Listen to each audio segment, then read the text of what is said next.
I believe each one of us has experienced loss in their life, right? Um, so it's not necessarily the case of us losing a beloved ones. It is that profound experience of loss, um, and it can pertain to end of relationship, end of life, loss of job as well, loss of opportunities. That moment when you realize, oh, it's not coming my way.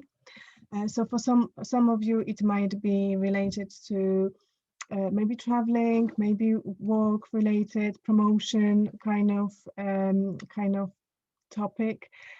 Maybe it is about you not necessarily uh, losing a thing, but an um, idea of getting to university, graduating, having a child, having a spouse, and that would be grief as well.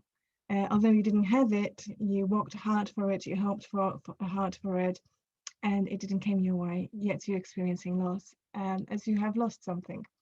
Um, when you move away to a new location, and that is also experience of loss of habits, loss of familiar places, familiar faces, and what's really interesting about the grief is that it's not necessarily only about emotional experiencing, but also grief pertains to physical, cognitive, behavioral, social, cultural, spiritual dimensions.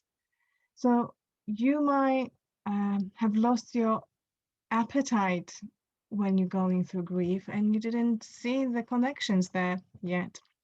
You might have experienced difficulties with sleeping, apnea, and that is connected to experiences of loss. You might feel mentally drained and unable to retain information. That is also related to experience of grief. You might feel vulnerable in sense of your somatic experiences. You might find that strangely enough, you're catching different type of flus and colds. That is also related to grief, right? So so um, so please be aware that although we're going to concentrate on emotional experiences right now, it is also a fact that your body, your thoughts, and your spirituality will follow.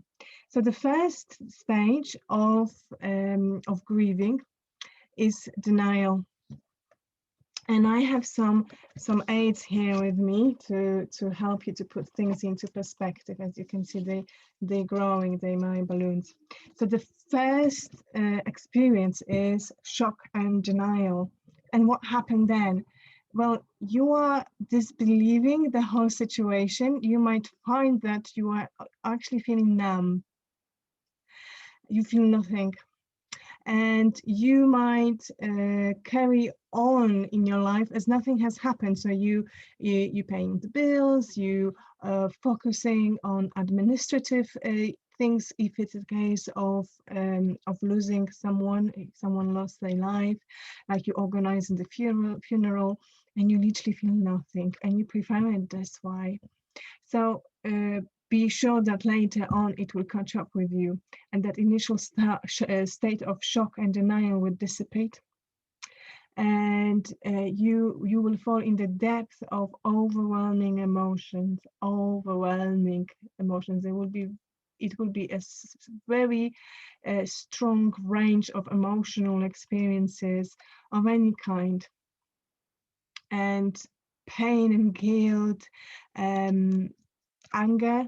There will be also part of you grieving, and you might direct this anger on people, who were supposed to do something about the situation. So it might be a case of you being angry with doctors, they didn't help.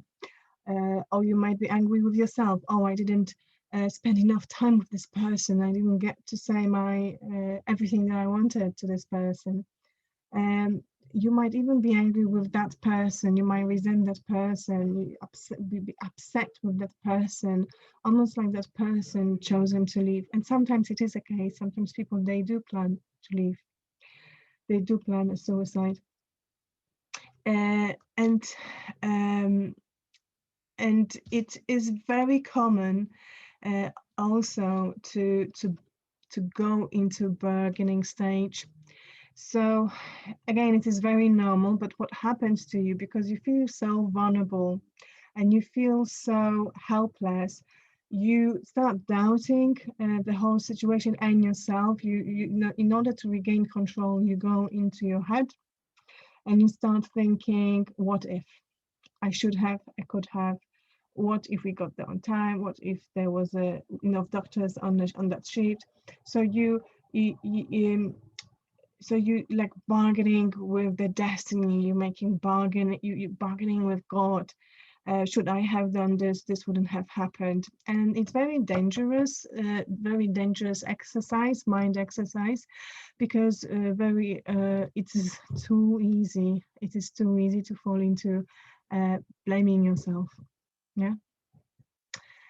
Oh God. So just following that is depression, this overwhelming of depression. And what happens in depression? You are definitely mourning this time. This is that moment of your mourning. It's that profound sadness and regret that such a situation or such a person or even animal, they're no longer in our life. We we we we tend to grieve in different styles. So that depression means very often that you close off from the rest of the world, but also it might be the case of you crying a lot, you not being able to hold this in anymore. It's like you bursted completely.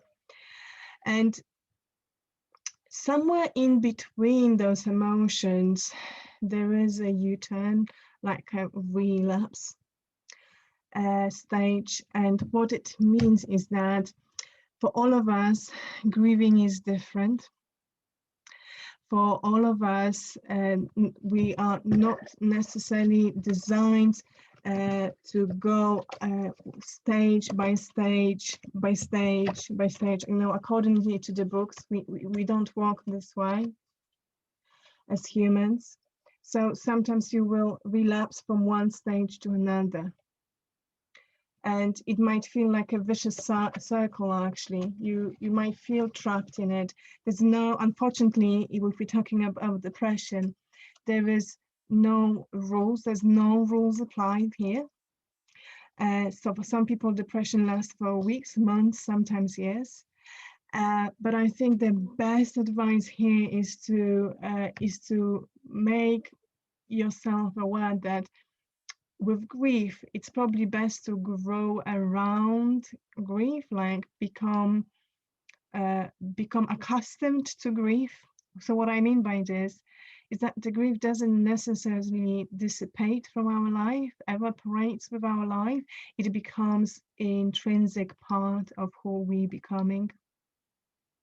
So the memory of the person that we lost, be it your unborn child, be it your animal, be it your parent, be it your spouse, be it even a part of your body, you know, sometimes we're becoming so ill that our organs and limbs, they're failing as well.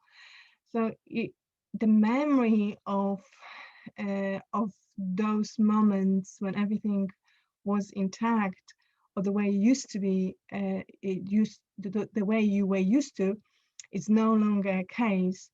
But the memory of it will never leave you, and it's best to grow around the grief. It's best to find a ways to live with grief. So before you reach the state of acceptance, I think it's only fair to contemplate on ways of dealing with grief. So first of all, and I think you understand when I say, don't keep it in. Don't keep it in. Let yourself go. You are just a human being, and it's okay to be vulnerable. It's okay to cry.